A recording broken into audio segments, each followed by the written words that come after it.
¿Cómo está? ¿Cómo amaneces en esos ánimos, Latinoamérica? Bienvenido, bienvenida a una nueva emisión de Agenda Abierta. Hoy es martes 9 de julio. Tenemos temas importantes para tratar porque están en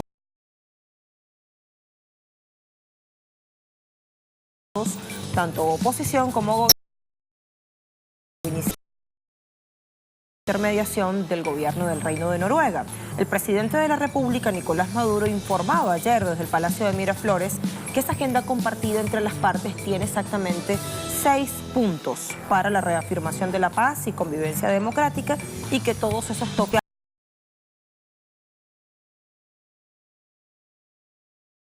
hasta otros temas. Le preguntamos, a su juicio, división opositora traba este nuevo proceso, Guaidó patea la mesa, Estados Unidos boicotea el proceso, partes logran acuerdo. Allí 4 opciones disponibles, participe a través de nuestras cuentas en Twitter, ya las voy a recordar. Naciones Unidas es nuestro segundo tema. Este martes 9 de julio el Consejo de Seguridad de esta organización multilateral acogerá un debate abierto dedicado a las amenazas a la paz y seguridad internacionales.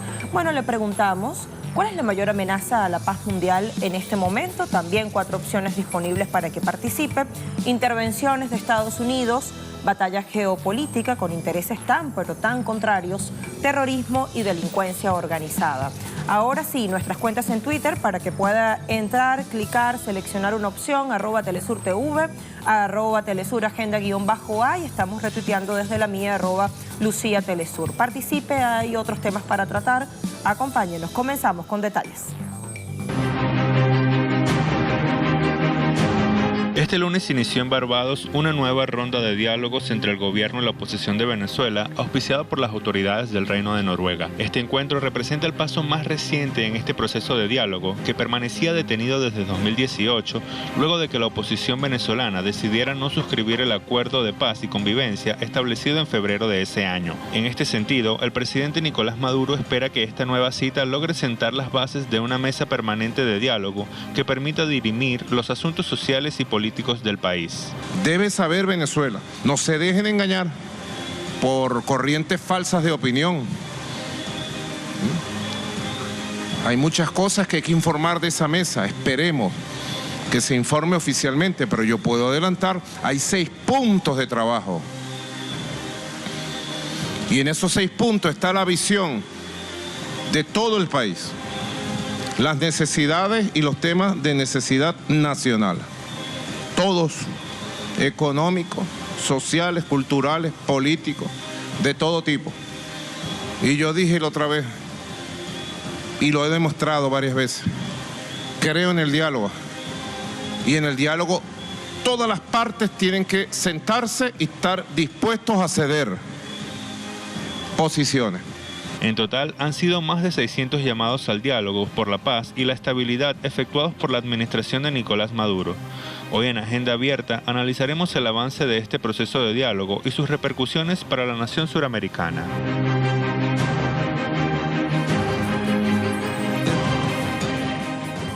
Bueno, y para lograr nuestro propósito, expreso allí en esa pieza de contexto introductoria, vamos a comenzar a revisar sitios digitales. Empezamos por el portal de la estatal venezolana de televisión BTV, 8 de julio, es decir, hace unas horas, hoy, tituló Presidente Maduro, Venezuela no tiene ningún tipo de presión ante informe de alta comisionada de Naciones Unidas. Desde Miraflores, consultado por la prensa por ese informe de Bachelet, decía, Venezuela no siente ningún tipo de presión, el informe de la señora Michelle Bachelet es un informe más hecho por su oficina, por su equipo técnico, por gente muy enemiga de Venezuela y de la revolución bolivariana. Es un documento cargado de mentiras, de manipulaciones y datos inexactos, falsos. Es la lectura dogmática y repetida del antiguo comisionado, expresaba textualmente el jefe de Estado y aseguraba que Bachelet había dado un paso en falso al leer un informe elaborado de manera parcializada, al ignorar todas las recomendaciones y los datos científicos que le aportó el gobierno, y decía ella cedió a las presiones que le hizo Elliot Abrams, presiones personales contra Bachelet. Eso informaba el presidente y aseguró que su gobierno envió ya una misiva manifestando su rechazo a ese texto y exigiendo rectificación ante no una, sino varias falsedades e inexactitudes. Me voy a últimas noticias. Diario local, Maduro solicitó a Serriz Ravi servir como mediador en diálogos de paz con la oposición. El presidente solicitó este lunes al líder humanitario y embajador de paz indio, Gurudev Serriz Ravi Shankar, servir como mediador en estos diálogos de paz que se desarrolla con varios sectores de la oposición y que fueron retomados a comienzos de esta semana, es decir, ayer en el Caribe, en Barbados. El mandatario agradecía la visita de este líder humanitario y decía que su participación será de gran ayuda para impulsar este proceso de diálogo, vista la filosofía de este embajador de paz. RT, medio internacional, Russia Today, Maduro se muestra muy optimista ante el diálogo con la oposición de Venezuela. Reseña de este medio que el jefe de Estado aseguró este lunes que el informe de la delegación de su gobierno en torno a la primera jornada en Barbados muestra un panorama esperanzador. Decía, hay signos muy auspiciosos que nos dan fe de que podemos ir con buen paso y llegar a buen puerto. Y decía que paso a paso y con paciencia se abre el camino de la paz y del diálogo constructivo. Adelantaba que la mesa de diálogo incluye, como referíamos en el enunciado en Twitter, una agenda de 6 puntos que incluyen diversos temas de interés para el país, que abarcan la mayor cantidad de tópicos posibles para satisfacer las demandas del pueblo y de los representantes políticos de la oposición y también, evidentemente, no negociar ciertos principios del gobierno. Correo del Orinoco, medio local, vicepresidenta Delcy Rodríguez sostuvo reunión con enviado especial de la Unión Europea. Vemos que la agenda ayer fue muy intensa. La vicepresidenta ejecutiva tuvo una reunión de trabajo con el enviado especial de la UE para Venezuela, Enrique Iglesias. Este encuentro demuestra la disposición del Ejecutivo venezolano de afianzar lazos diplomáticos con distintos organismos internacionales que permitan consolidar el proceso de diálogo que está viviendo la nación caribeña una vez más. Así lo reseña textualmente Correo del Orinoco. Me voy a algunos puntos para poner en contexto. 5 años exactamente han pasado desde los primeros intentos de acercamiento, de exploración entre el gobierno y la oposición para llegar a un consenso, para llegar a un acuerdo. Entonces, veamos algunos de los detalles más resaltantes, apenas algunos. Es una visión muy rápida, vuelo rasante. 2014, después de los hechos violentos promovidos por la derecha en febrero de ese año, el presidente Nicolás Maduro invitaba, no en una, sino en varias ocasiones, a la oposición a entablar un diálogo. La coalición opositora, autodenominada Mesa de la Unidad Democrática MUD, anunciaba que no asistiría. En abril de ese mismo año, la Unión de Naciones Suramericanas envió una comisión de cancilleres. El Vaticano consignó un representante apostólico, la oposición aceptó y comenzaron entonces las primeras exploraciones. 2015, luego de elecciones parlamentarias en el país, la MUD rechazó nuevamente el diálogo. 2016, marzo exactamente, se celebra la primera reunión en República Dominicana. Entre octubre y noviembre se establece una nueva cita. 2017, en septiembre, se fija un diálogo en este mismo país que sirvió de sede durante varios meses, República Dominicana. Se estableció una comisión de países que seguiría en el proceso. En diciembre se hace una nueva ronda de diálogo. En 2018, a partir del 11 de enero, gobierno y oposición acuerdan nuevos encuentros. La oposición decide no viajar al primero de ellos. 7 de febrero, el presidente Maduro firma acuerdo de paz y convivencia. Horas después, el diálogo entra en receso indefinido tras desconocimiento de parte de la oposición de ese acuerdo. 2019, mayo, día 14, inician los diálogos en Noruega con máxima reserva. Estos encuentros recibieron el respaldo de la comunidad internacional y de Naciones Unidas y evidentemente gozan del auspicio, de la intermediación del gobierno que acoge y que sirve de anfitrión o de sede para estos diálogos, en este caso Noruega, aun cuando hay jornadas esta semana en Barbados. Vamos a sumar detalles. Luis Tavera nos espera desde capital venezolana, Caracas. Ayer particularmente el Ejecutivo venezolano, el presidente Nicolás Maduro y la vicepresidenta Delcy Rodríguez llevaban a cabo una agenda muy intensa, ¿no, Luis? Y de allí se daban declaraciones que nos dan datos. Hola Lucía, te saludo a ti, a la audiencia que sintoniza en las pantallas de Telesur. Sin duda, una agenda de trabajo que ayer se conoció por parte del Ejecutivo venezolano. Por una parte, se había conocido que se iniciaba esta ronda de diálogos desde Barbados. Como ya tú repasabas varios puntos desde el año 2014, desde que el presidente Nicolás Maduro asume la presidencia, puso sobre la mesa el diálogo como una solución pacífica para poder dirimir cualquier diferencia política que pueda existir en esta nación suramericana. Pero en paralelo, además se conocía esta esta reunión que sostenía la vicepresidenta Delcy Rodríguez con el enviado especial para tratar temas sobre Venezuela desde la Unión Europea, Enrique Iglesias. En horas de la noche también el presidente anunciaba que esta nueva ronda de diálogos tenía un toque optimista para el fin de esta propuesta del presidente Nicolás Maduro, que es poder establecer un diálogo político, una solución política y pacífica a cualquier diferencia que plantee la oposición. Son 6 puntos que van en la ruta de poder satisfacer las necesidades de todo el pueblo. Ya hay que también traer a contexto lo que se denunciaba desde el gobierno de Venezuela, Lucía, una agenda violenta, unos planes desestabilizadores que incluían intentos de magnicidio en contra del presidente Nicolás Maduro. Sin embargo, la respuesta de Nicolás Maduro es el diálogo sobre la mesa, y es por eso que se esperan más declaraciones, se espera el primer informe oficial de lo que deje esta primera reunión en Barbados, y nosotros, por supuesto, estaremos muy atentos para actualizarles a ustedes información. Luis, por todas las precisiones a esta hora, muy tempranito.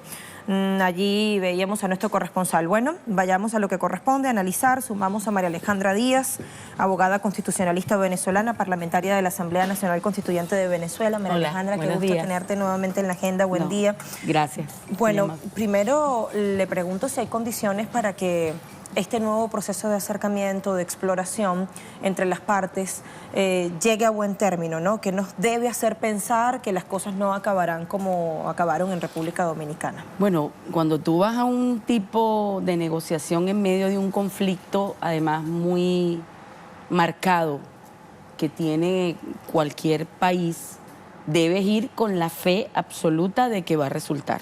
Eso es lo primero, o sea, tienes que tener la voluntad de que esa tarea que tú te asignaste por el bien de un país funcione. Ahora, para ello, en medio del disenso, debe existir voluntad también del otro, de reconocer al otro que se sentó contigo a mediar y a buscar acuerdos por el bien de un país. Eso es lo primero. Debe existir voluntad de las dos partes. Yo creo que hay voluntad, del gobierno siempre ha habido voluntad, incluso el presidente Chávez. Yo recuerdo incluso en medio de uno de los conflictos que nos afectó muchísimo a todos los venezolanos, como fue, por ejemplo, la autodenominación de un grupo de militares en Plaza Altamira. Estaba aquí la OEA, en medio de ese conflicto, Chávez se sentó a negociar. O sea, es histórico. Sí. Por parte de la revolución bolivariana, no imponer, sino consensuar para avanzar en un proyecto común que permita el desarrollo y el progreso del país, en medio del disenso. Ahora, ¿quién le ha puesto trabas, o como decimos algunos, quién ha puesto en las ruedas de la carreta maderas para que no avance? Bueno, lamentablemente ha sido el sector más radical de la oposición. Eso hay que reconocerlo. Entonces, si ese sector está sentado buscando, además, salidas, porque no encontraron salidas por la vía violenta, hay que decirlo, porque no encontraron salidas para derrocar vía una intervención militar que todavía está latente, porque los Estados Unidos le dijeron no nos vamos a meter allá. O sea, eso hay que entenderlo también. Ellos van a la mesa de diálogo porque entienden que la única manera de poder avanzar es a través de la negociación. Es decir, esta vez está sentado el sector más radical, aquel que le apostó a la vía inconstitucional. Sí, en esta oportunidad, de hecho, ayer declaraba el señor Guaidó, además que se autojuramentó, un señor que ha violado la Constitución y está allí. ¿Qué más demostración por parte del gobierno y de las autoridades de paciencia absoluta para resolver un conflicto que pudo haber llevado o que puede llevar a nuestro país a una guerra fratricida? O sea, eso es una demostración clarísima de la voluntad de diálogo del presidente Maduro y del gobierno. Ahora bien, ¿cómo lidiar con esa oposición variopinta? Porque está fragmentada, hay distintas facciones y siempre hay una que, como decías, María Alejandra, intenta ponerle la madera o el palo a las ruedas de la carreta para trabar el proceso. En principio debe haber temas, el presidente ayer lo asomó, temas comunes a todos los venezolanos. ¿Por qué? Porque la oposición también ha perdido muchísimo en este conflicto, porque delante de todos los venezolanos lo que demostró y sigue demostrando es que no tiene proyecto político para un país como Venezuela, sino su proyecto político es derrocar al gobierno para ser los administradores de un gobierno extranjero hostil a su propio país que pretende quedarse con los recursos y acabar con el Estado-Nación Venezuela. Puede ser el opositor que quieras al gobierno de Maduro, pero el venezolano no es traidor esencialmente. Y además tiene un ADN que no le gusta que le impongan desde fuera qué va a pasar en su país. Es decir, las decisiones de los venezolanos las tomamos los venezolanos. Incluso los opositores son antiimperialistas. Imperialismo en su acepción más amplia, es decir, dominación, subyugación, esclavizarnos. Eso no le gusta al venezolano. De hecho, hay un sector de la oposición que cuando se dice nos van a intervenir, las bombas pueden caer, reculan y se niegan. Se niega. Eso les ha hecho mucho daño a ellos, porque además han mostrado su talante. En 5 meses se han descubierto graves hechos de corrupción. Has llamado a una intervención. No has podido darle solución al problema económico porque en vez de ayudar, lo que has hecho es aumentar la persecución contra tu propio país, porque no hay que olvidar que esa oposición radical fue la que solicitó la aplicación de medidas coercitivas unilaterales. En cualquier país del mundo eso es traición, y aquí también es traición a la patria y estuviesen detenidos. Sin embargo, te digo, el tema es tratar de negociar, porque cuando tú te vas a sentar a negociar en medio de un conflicto como este, tú debes tener al que precisamente está en una posición radicalmente opuesta a la tuya, sentado, eso sí, reconociendo al otro, porque el problema de esta oposición, Lucía, ha sido históricamente que no reconoce el chavismo como una fuerza política, que lo es. O sea, duélale a quien le duela. El chavismo es una comunidad política que tú no puedes seguir invisibilizando. Tú te tienes que sentar con esa fuerza política, reconocerla, respetarla, porque de otra forma, cualquier acuerdo que se dé fuera de ese marco, donde tú desconoces al otro, en teoría de conflicto, simple y llanamente, no pasa, no va a surtir efecto. Tú decías, un gobierno extranjero hostil que quiere apropiarse de recursos importantes que tiene Venezuela, nobles cantidades de recursos naturales y además una posición geoestratégica envidiable y reconocida por todas y todos. Entonces, ¿cómo hacer que el gobierno de Estados Unidos se retire, ¿no? Y no trabe, no intervenga como otras veces lo ha hecho? Bueno, yo creo que los Estados Unidos, por lo menos el sector... ¿O también conviene a Estados Unidos este diálogo? El que debe, a eso iba. En resumen, creo que si a alguien le conviene este diálogo es a los propios Estados Unidos. Sobre todo al propio presidente Trump, quien a través de ser asesorado inadecuadamente creyó que derrocar al gobierno de Venezuela era coser y cantar. Y resulta que el hueso ha sido más duro de roer de lo que ellos pensaban, incluso sus asesores. Entonces, cuando tú analizas ese escenario para él en medio de una estrategia electoral, en medio del rechazo mundial, además por el comportamiento prepotente, soberbio, ellos están sentados porque los Estados Unidos, que era quien los financiaba y quien los respaldaba, les dijo, ustedes se sientan. Yo estoy convencida de eso. Y ahí tiene que haber intervenido otros factores de poder. Acuérdate que el mundo no es unipolar ya, como lo decía el presidente Chávez, es multipolar. Ahí están otros polos de poder presionando, China, Rusia, que además se han plantado de frente a defender la posición soberanista de Venezuela. Con toda su diversidad, la Asamblea... Con toda la diversidad. Estamos hablando de acuerdos mínimos para preservar la paz en medio del disenso y en medio de modelos diversos. Eso lo logró Chávez cuando sentó a Colombia en UNASUR o cuando sentó a Chile en UNASUR.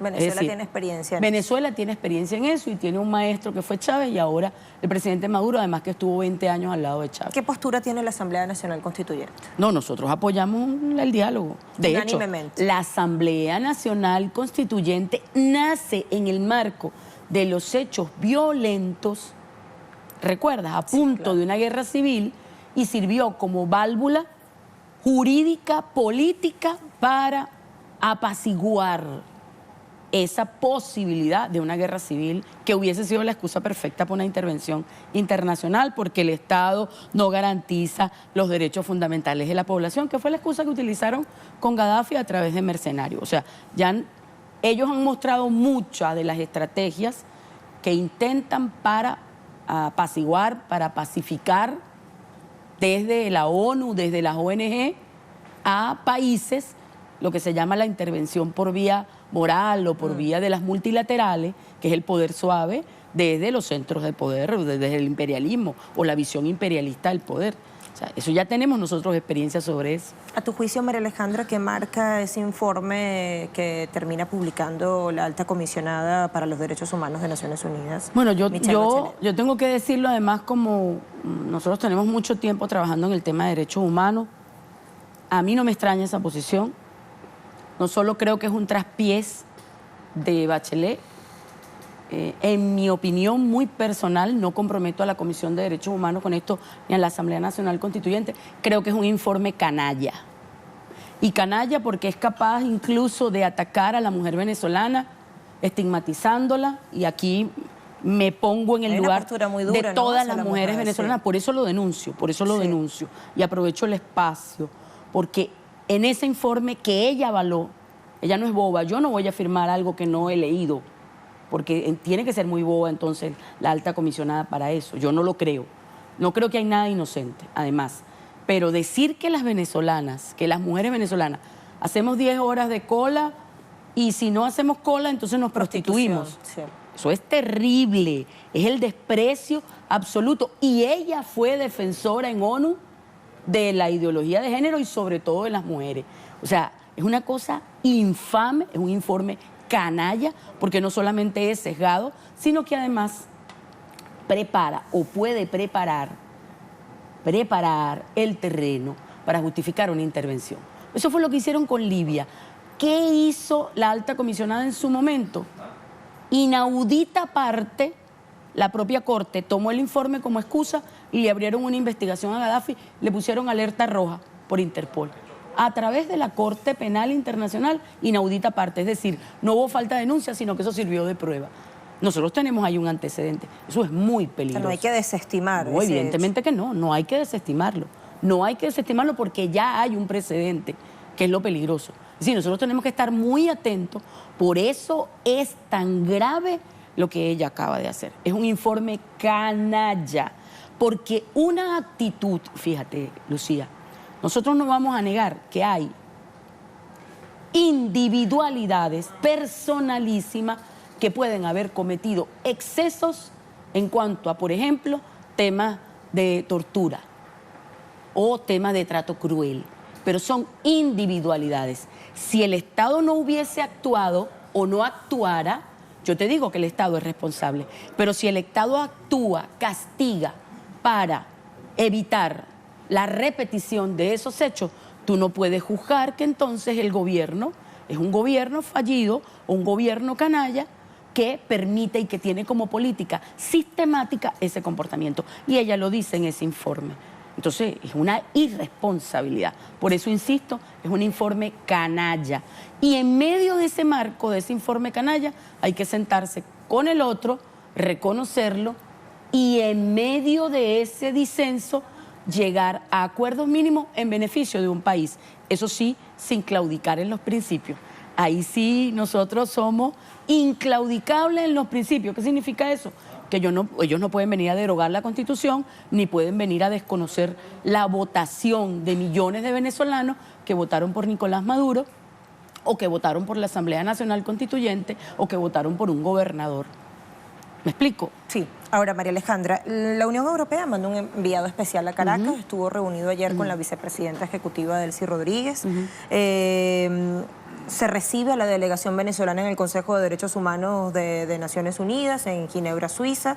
La propia Michelle Bachelet atiende una invitación del presidente Nicolás Maduro, es decir, queda claro que la legitimidad la ostenta el presidente de la República electo en mayo del año pasado y que esa autoproclamación de Guaidó ha sido insostenible.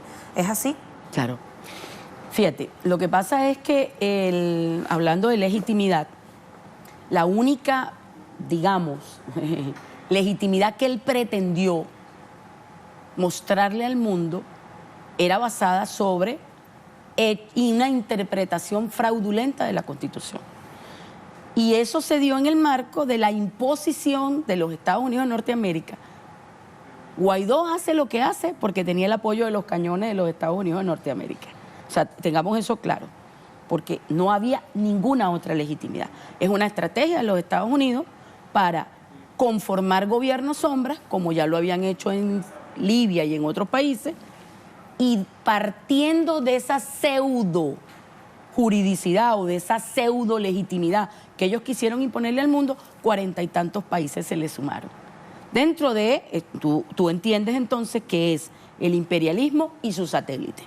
Así funciona. Entonces, ahí no hay ninguna ni legalidad ni legitimidad porque ese acto violaba no solamente la Constitución, sino además la voluntad, porque hay una legitimidad de origen que nace del hecho del ejercicio de la soberanía en algún momento a través del voto.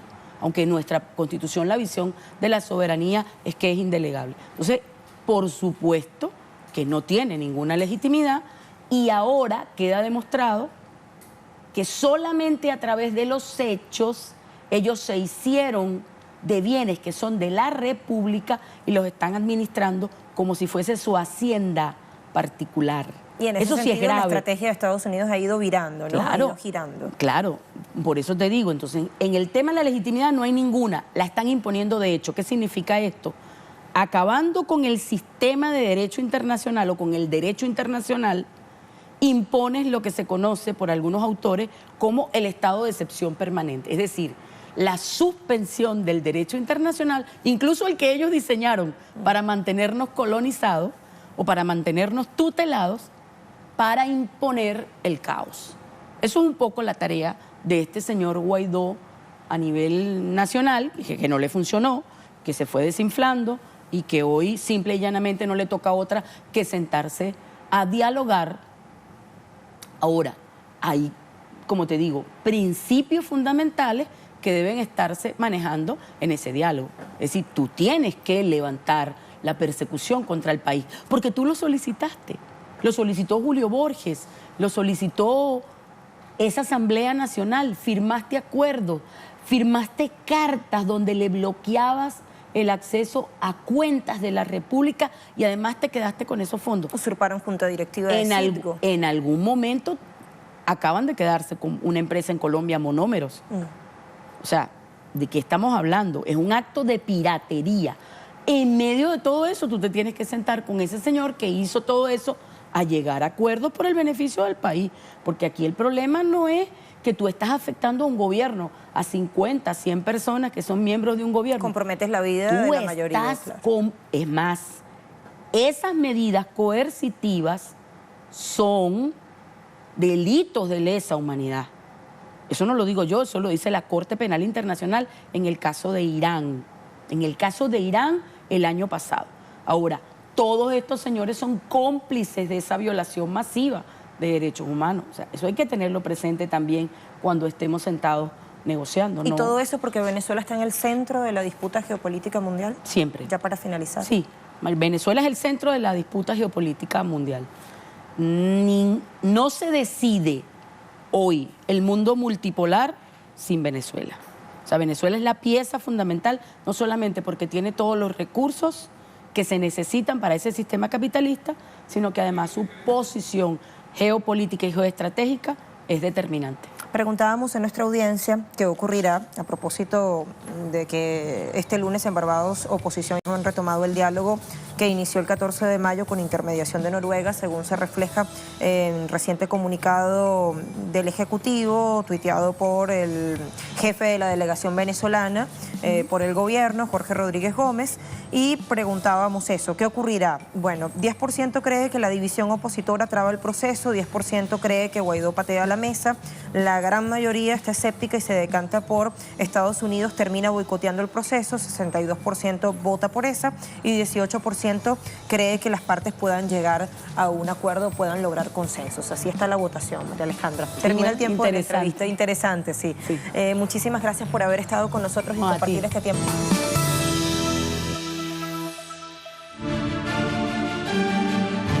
El Consejo de Seguridad de las Naciones Unidas de Lucha contra el Terrorismo realizará una cumbre articuladora de esfuerzos para la estrategia mundial centrada en generar un mecanismo capaz de suprimir los vínculos de financiamiento de organizaciones de crimen organizado con grupos armados irregulares. Iniciativa preponderante en un contexto en el cual el terrorismo pierde fuerza en el Medio Oriente, como consecuencia del desarrollo de una agenda en política exterior con tendencia hacia la multipolaridad. El secretario general de la Oficina contra el Terrorismo, Vladimir Borbonko, en reiteradas ocasiones ha destacado el carácter integrador de este mecanismo multilateral. Durante la reunión se discutirán temas de prioridad básica como ampliar el ámbito de actuación para que el intercambio de información, las evaluaciones de riesgo por sectores y las asociaciones entre el ámbito público y privado garanticen que la regulación financiera sea receptiva y proporcional. Hoy en Agenda Abierta mostraremos los alcances a largo plazo de este pacto. Bueno, visibilicemos alcances. Primero, datos informativos. Agencia Informativa Latinoamericana Prensa Latina reseña, debaten en Naciones Unidas sobre terrorismo internacional y crimen organizado. El Consejo de Seguridad celebra este martes una sesión abierta sobre los vínculos entre el terrorismo internacional y el crimen organizado. Países integrantes de esta instancia esperan que lo debatido en esta jornada 9 de julio sirva para elaborar un proyecto de resolución que luego será sometido a votación exactamente a finales de este mes de julio. Se prevé además lograr una consolidación de la cooperación entre los gobiernos, Naciones Unidas y organizaciones regionales en el abordaje de este asunto y hallar mecanismos conjuntos para enfrentar terrorismo y crimen organizado, que son los dos objetos de estudio de este día 9 de julio dentro del Consejo de Seguridad. Spanish People, ONU, cifra de víctimas civiles en Cachemira podría ser la mayor en una década.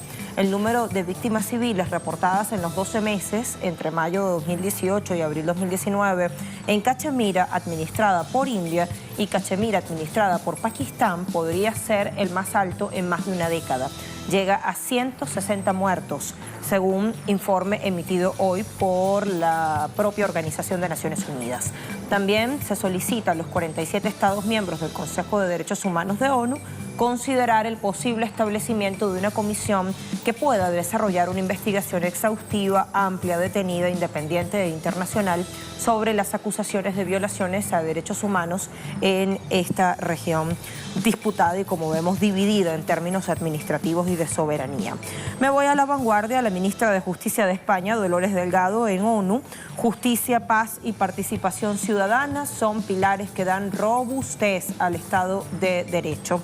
Allí lo vemos en negrillas, titular más abajo.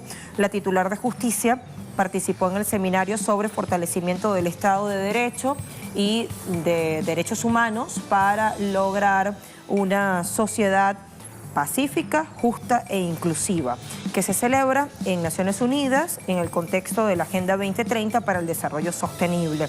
Y en su intervención decía esto que reseña el titular y además el compromiso inexcusable del Gobierno de España frente al terrorismo y el crimen organizado que atentan contra la raíz misma de la convivencia y la libertad. Palabras textuales de esta funcionaria de gobierno, titular del Ministerio de Justicia. Bueno, algunos datos: terrorismo y crimen organizado, puntos a tratar y su relación. hoy dentro del Consejo de Seguridad de Naciones Unidas. Producción y venta de opio, hachís y heroína, tráfico de menores de edad y mujeres entre África y el Medio Oriente, contrabando de cigarrillos y falsificación de prendas, tráfico de reliquias sagradas de pueblos saqueados, extracción y venta ilegal de petróleo, lavado de dinero y ciberdelincuencia. Todo ello es considerado bajo esos dos conceptos. Objetivos del terrorismo en el crimen organizado: financiamiento de armamento, creación de grupos paramilitares en comunidades pobres, cercar a los gobiernos, mermar el aparato productivo y financiero de los países, debilitar los sistemas de defensa y seguridad, socavar la figura del Estado-Nación mediante la destrucción de su historia y valores sociales. Y me voy ahora a cifras que hablan de víctimas de conflictos armados, específicamente en una región convulsa, Medio Oriente. Siria, guerra impuesta 2011, 500.000 muertos, 4.9 millones de refugiados, 6.3 millones de personas desplazadas internas. Yemen, también una guerra impuesta, 67.554 muertes que tienen que ver con el conflicto. 17.640 víctimas civiles, dice Naciones Unidas, la anterior cifra según ACLED. 24 millones necesitan ayuda para sobrevivir, también informe ONU. Muere un niño cada 10 minutos a causa de enfermedades prevenibles, esto lo dice Agencia de Naciones Unidas, UNICEF. 2.3 millones de yemeníes han tenido que abandonar sus hogares, informe ONU. Libia, país intervenido por Estados Unidos, depuesto su gobierno y asesinado su líder. 21.490 muertos, 4.000 desaparecidos, más de 500.000 desplazados. Habría entonces que empezar por hacer una conceptualización del terrorismo. Vamos a analizar, vamos a pedirle que nos ayude a Patricio Zamorano, analista internacional, director de Infoaméricas.info y codirector del Consejo de Asuntos Hemisféricos de Washington, D.C. Y desde allá nos espera para conectar con nosotros. ¿Cómo está, Patricio? Buena jornada. Hola, hola, buenos días a todos. ¿Cómo están? Buen día, bien, gracias, Patricio. Bueno, le pidiera primero eso, le pido una conceptualización que nos ayude a entender, porque hay allí definiciones según convenga, ¿no?, de terrorismo y crimen organizado. ¿Cómo tendríamos que entenderlo? Así es, bueno, hay que ser bastante claro, es un problema gravísimo para la economía mundial. Se calcula que alrededor del 3.6-3.7% del Producto Global Mundial tiene que ver un poco con el crimen organizado. Este vínculo que se hace con las actividades de terrorismo es real, afecta especialmente a los países más pobres y ha confundido un poco con el militarismo, ¿no? Hay que recordar que terrorismo también es terrorismo de Estado y hay que reconocer que muchos países del orbe, especialmente el mundo desarrollado, entre ellos Estados Unidos, también ejerce a su vez acciones militares que terrorizan a poblaciones civiles, especialmente en el Medio Oriente. Pero también quiero un poco aterrizar la realidad a la realidad de América Latina. Toda la definición que tú has dado de actividades entre el terrorismo y el crimen organizado y cómo afecta a los países, cómo afecta la economía interna, la seguridad y al fin y al cabo la calidad de vida de la población civil, es la descripción que se puede hacer en el caso de Honduras, por ejemplo. En Honduras se dan exactamente las mismas condiciones que tú has señalado entre las pandillas y el crimen organizado de las drogas. La droga llega de una manera fluida y sin problemas a los Estados Unidos y provoca asimismo terror en la población de Honduras, que se ve obligada a abandonar su propio país y venir a la frontera sur con los Estados Unidos, con toda esa crisis humanitaria de la cual el gobierno de los Estados Unidos y el Estado de este país no se hace responsable todavía, ¿no? Así que yo te diría que no hay que ir tan lejos como el Medio Oriente. Hay que recordar que tenemos un caso acá muy cercano y que está provocando una crisis interna desde el propio Estado de Honduras, con una presidencia ilícita que fue ganada con fraude, según lo denunció la propia Organización de Estados Americanos, la presidencia de Juan Orlando Hernández, y que está sumida en muchos casos de corrupción y de vínculos con el crimen organizado. ¿Dónde hallamos el origen del terrorismo y el crimen organizado, Patricio? Yo te diría que se da principalmente dentro de estructuras que no tienen ningún tipo de respeto por la soberanía de los países y por la dignidad de los pueblos, ¿no? Efectivamente, el crimen organizado no ve fronteras en el sentido cultural, no respeta la identidad de los pueblos internamente, busca simplemente ganancia comercial a costa de la vida de miles de personas. En el caso de América Central podemos ver todo el tráfico de personas que también es denunciado en este documento de Naciones Unidas, todo el tráfico de familias, mujeres y niños. Lo hemos visto aquí en los Estados Unidos, las decenas de miles de menores de edad que llegan a la frontera sur sin sus padres, totalmente abandonados y muchas veces víctimas de tráfico de personas. Entonces, el crimen organizado, yo te diría, junto con el terrorismo, son crímenes de lesa humanidad que afectan la dignidad esencial de las personas. Y es por eso que Naciones Unidas se ha dado a la tarea ya desde el año 2001 que viene estudiándose este tema de la importancia que tiene porque afecta a la población más vulnerable del planeta, ¿no? Le pregunto si son prácticas ilícitas que se las usa interesadamente para socavar democracia, para lograr cambios de gobiernos que simplemente no son compatibles a ciertos intereses, para no personalizar el asunto o para hacerlos simplemente dependientes o subordinados a otros. A ver, para ser bastante claro, históricamente la palabra terrorismo y la palabra crimen organizado se ha definido desde el punto de vista político. Hay que recordar que Mandela, por ejemplo, fue declarado terrorista por los Estados Unidos en los 80. Era el enemigo uno de los Estados Unidos en la lucha contra el apartheid, contra la discriminación racial en Sudáfrica. Y Mandela fue identificado como terrorista, ¿no? Para luego ser glorificado como una figura importantísima de los derechos humanos por el propio Estados Unidos. Estados Unidos también catalogó durante mucho tiempo a Saddam Hussein o Gaddafi como un amigo o un aliado de los Estados Unidos, dependiendo de la ecuación geopolítica de ciertas décadas, ¿no? Para posteriormente ponerlo en la lista de los enemigos número uno de los Estados Unidos. Es decir, hay que tener mucho cuidado con los conceptos de terrorismo porque efectivamente son utilizados de forma política según una agenda interna, especialmente de los países más desarrollados, Estados Unidos, especialmente algunos países de Europa también. Entonces, efectivamente, hay una manipulación política de los conceptos y hay que tener mucho cuidado con eso. ¿Debemos, Patricio, estar esperanzadas ante este debate abierto que desarrolla hoy el Consejo de Seguridad de Naciones Unidas? ¿Podría resultar de esa discusión una resolución que efectivamente ayude o abone en esa senda de resolver este problema? Bueno, nada se puede hacer si las legislaciones de los propios países no toman acciones concretas, ¿no? Los Estados Unidos, por ejemplo, es muy efectivo en cuanto a sus sanciones económicas que las tiende a hacer o a ejercer desde el punto de vista político contra enemigos o como percibe enemigos de los Estados Unidos. Y en ese sentido sería excelente que los Estados Unidos usara todas esas herramientas para atacar a grupos terroristas, aunque no concuerden con su agenda política, ¿no?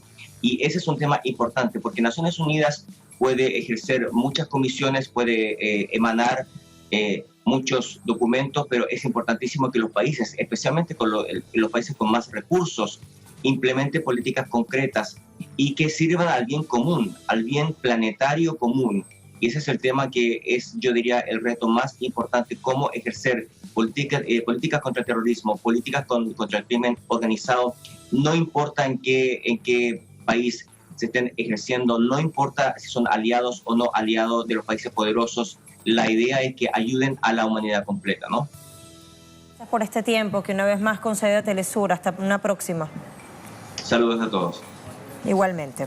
Allí teníamos desde Washington DC a Patricio Zamorano, analista internacional. Le preguntábamos a nuestra audiencia, este martes Consejo de Seguridad de Naciones Unidas acogerá un debate abierto que está dedicado a las amenazas a la paz y seguridad internacionales. A su juicio, Usted que nos sintoniza y que tiene disponible su cuenta en Twitter para participar, ¿cuál es la mayor amenaza a la paz mundial? Para mirarlo desde un punto de vista más integral, la gran mayoría se decanta por la primera opción, intervenciones de Estados Unidos, 85% cree que es así, 10% cree que batalla geopolítica con intereses tan pero tan antagónicos, terrorismo apenas 3% y delincuencia organizada 2%. Así la votación a esta hora, siga participando, hay otros temas que aguardan por nosotros en esta agenda abierta. Ya venimos con más de nuestra emisión matutina, no se vaya.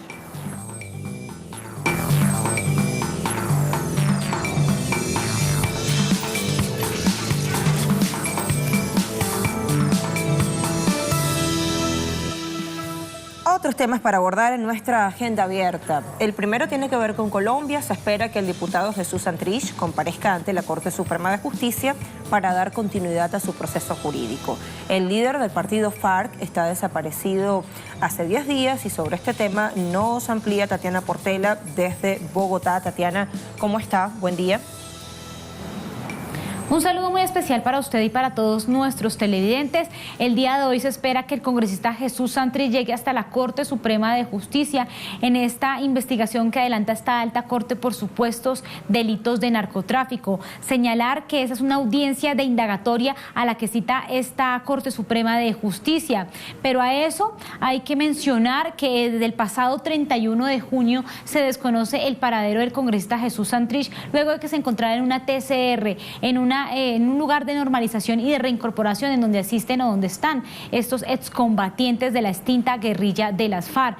Lo que se espera entonces es que exista esta audiencia, esta diligencia. El día de ayer los abogados de Jesús Santrich interpusieron una acción para que se cambiara el día de esta rendición de indagatoria. Sin embargo, la Corte rechazó esto y pues lo que se espera es que se presente el día de hoy. ¿Qué pasa si se desconoce aún el paradero de Jesús Santrich y no se presenta ante la Corte Suprema de Justicia? Lo que podría la Corte es presentar una medida de aseguramiento para que llegue a rendir indagatoria. Pero adicionalmente la JEP también ha citado a Jesús Santrich. Recordemos que es un excombatiente, una persona en reincorporación que debe asistir a este Tribunal de Justicia Transicional que se creó en el Acuerdo de Paz. Es citado en el caso 001 sobre secuestro y es para que amplíe su indagatoria ante la Jurisdicción Especial para la Paz y deberá hacerlo el próximo 29 de julio en las instalaciones de la Justicia Especial para la Paz. Lo que se espera es entonces que Jesús Santrich pues se presente tanto a la Corte Suprema de Justicia como a la Justicia Especial para la Paz. De no ser así, lo que dicen incluso las personas que están a favor de la paz es que eso es un duro golpe para la implementación de los acuerdos de paz, para las confianzas, para la democracia del país. Sin embargo, pues hay que señalar que aunque no se conoce el paradero de Jesús Santrich, el día o lo que se puede decir hasta el momento es que en su momento cuando salió en libertad este congresista o Santrich, pues dijo o aseveró ante los medios de comunicación, ante la opinión pública, que iba a comparecer ante la Justicia Especial para la Paz, ante la Corte Suprema de Justicia e incluso se posicionó como congresista de la República. Por eso entonces espera que se presente a estos dos altos tribunales para que cumpla no solamente con el proceso de paz y con las víctimas, sino también con el proceso que adelanta la Corte Suprema de Justicia por los delitos que ya nombré, supuestos delitos de narcotráfico. Gracias, Tatiana, por todas las precisiones a esta hora. Hacemos un cambio, nos vamos a Cuba. Avanza en la mayor de las Antillas una jornada, o más bien los debates que se están desarrollando sobre las leyes que están o estarán incluidas en la nueva Constitución aprobada por el pueblo. Tenemos detalles con Alien Fernández. Alien, buen día. Hola, buenos días, un gusto saludarte. Efectivamente, hoy continúan los debates en el Parlamento cubano. Los diputados estarán trabajando hoy, como lo hicieron durante el día de ayer, en varias comisiones de trabajo. Entre los temas que cobran, que despiertan interés, están, por ejemplo, una información que se ofrecerá sobre la marcha de las nuevas regulaciones que se establecieron para el trabajo por cuenta propia para los actores del sector no estatal de la economía. También se estará ofreciendo detalles sobre la estrategia cubana para el desarrollo de la industria cultural, particularmente de las empresas del Ministerio de Cultura, en un contexto donde se ha estado hablando de la articulación del establecimiento de una plataforma cultural contra la revolución cubana que pretende satanizar todo lo que tenga que ver con ideas progresistas, independentistas y particularmente contra el ideal socialista. Recordemos que en las últimas horas el presidente cubano Miguel Díaz-Canel Bermúdez ha calificado de trascendental este periodo ordinario de sesiones de la Asamblea Nacional, teniendo en cuenta que podría concluir con la aprobación de 3 nuevas leyes. Estamos hablando de una nueva ley electoral que está llamada a ratificar lo que decía, lo que fue establecido en la nueva Constitución de la República, el amplio carácter democrático participativo de esta ley de leyes. También se espera la aprobación de una nueva ley de símbolos, como decíamos, en este escenario de guerras culturales, y también una nueva ley de pesca que estaría ponderando nuevos actores de la economía nacional, particularmente del sector privado, que está contemplado en la nueva Constitución de la República. De este modo se está, digamos, dando continuidad a ese proceso legislativo que se inició con la elaboración de una nueva ley de leyes en Cuba, y se cumple con lo que se había adelantado por los principales redactores de esta Constitución. Y es que tras la aprobación por el voto popular de la misma, pues vendría un amplio proceso legislativo para darle cuerpo jurídico a esa nueva Constitución de la República. Gracias, Alien. Desde La Habana, Cuba, con el reporte de esta noticia. Y de Alien Fernández pasamos a una chica, a Janet Lozada, para la agenda deportiva. ¿Cómo está, Janet? Qué gusto tenerte. El gusto todo mío, por supuesto, amigos televidentes. ¿Ves qué feliz está este equipo? ¿Ah? No, la feliz soy yo, me siento muy grata. Además, son ustedes muy cariñosos. Todos los equipos durante todo el día son una maravilla. Yo agradezco muchísimo a Telesur por esa apertura. Qué bueno, allí dicen gracias, gracias, gracias. Le dejo para que aproveche el tiempo. Por supuesto que sí, con muchísimo cariño, amigos. Empezamos con deportes. Arrancamos con la información deportiva, con las acciones de los octavos de final de la Copa Africana de Naciones. En el primer partido de este lunes, la selección de Costa de Marfil se impuso 1-0 ante Mali.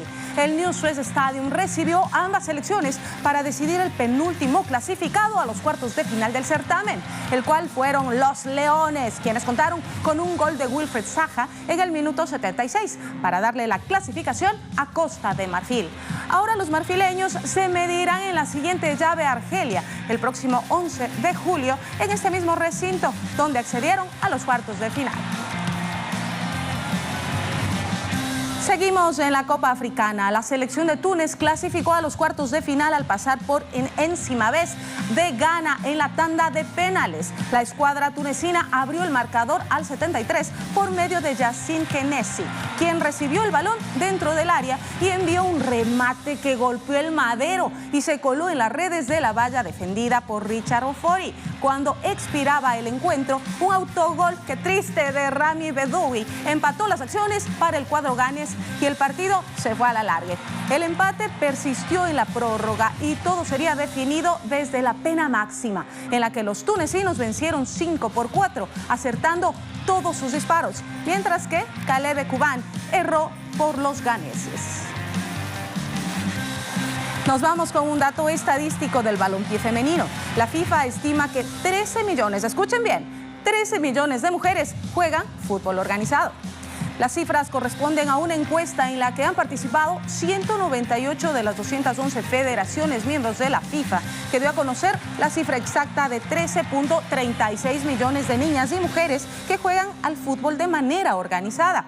El documento también posee datos curiosos como las 315 futbolistas registradas en las Islas Seychelles o la ausencia también de jugadoras y selecciones de todas las categorías en Arabia Saudita. El ciclista francés Julian Alaphilippe se quedó con el maillot amarillo en la tercera etapa del Tour de Francia, en un recorrido en el que el colombiano Edgar Bernal culminó en la 12ª posición. Alaphilippe cerró el trayecto de 215 kilómetros entre las ciudades de Vinche y Epernay, con 25 segundos de ventaja sobre su perseguidor inmediato, el belga Wout van Aert. Por su parte, el colombiano Egan Bernal cerró la jornada ocupando la casilla número 12 de la válida y se consolidó como el latinoamericano con mejor promedio en el Tour, ocupando el 6º peldaño de la clasificación general con tiempo de 9 horas 30 42 minutos y 59 segundos. Y con esto finalizamos, Laura y amigos televidentes, nuestra entrega deportiva. Lucía, perdóname, amiga de mi vida. Darte un beso. Mira, el señor coordinador de este espacio, el señor Chávez, que es un poco difícil de complacer él, dice que no nos compare con otros equipos, que nosotros somos únicos y los mejores. Pero por supuesto que sí, es muy cierto. Todos somos únicos, es está bien, todo Telesur es insuperable y tiene personal muy valioso. Sí, es Lo muy constataste cierto. aquí en la sede de Caracas. Cierto. Ha sido una linda experiencia. Yo les quiero agradecer a todos ustedes por este tiempo aquí que me han Ya hasta hoy en Caracas, ¿no? Hasta Mañana hoy en vuelves a Caracas. Quito. Mañana vuelvo a la mitad del mundo. Sí. Y José regresa el día de hoy, así que por eso yo lo estoy cubriendo con ustedes. Para mí ha sido un gusto enorme estar aquí. Nos seguimos viendo desde Quito. Sigue conectada Claro que sí. Janet y también con José ustedes, Daniel. amigos televidentes. Claro que sí. No se pueden perder ninguna emisión de Deportes Telesur y En Juego. Así llegamos al final de esta agenda. Gracias por confiar y gracias por su compañía. Hasta pronto. Buena mañana. Adiós. Chao.